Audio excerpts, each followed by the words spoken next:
ஒரு சோதனை. இதில் வந்து ஒரு எழுத்து எழுதிருக்கிறோம், அவ்வளோ தெரியல. அது மாதிரி இதுலேயும் எழுதிருக்கிறது தெரியல. இது என்ன பண்ணுங்க, தண்ணியில் வச்சு பார்ப்போம். சாதாரண தண்ணியில் வைப்போம். இந்த எழுத்துக்கள் பாருங்கள், நல்லா தெரியுது.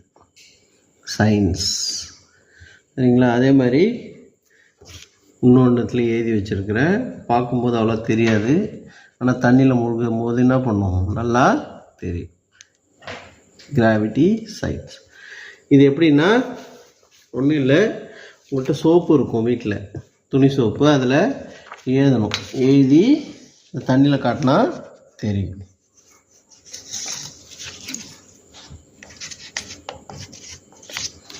இப்போ எழுதியிருக்கிற எழுதி தண்ணியில் காட்டும்.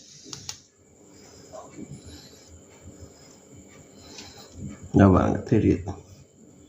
இதுதான் மாய எழுத்துக்களுக்கான சோதனை.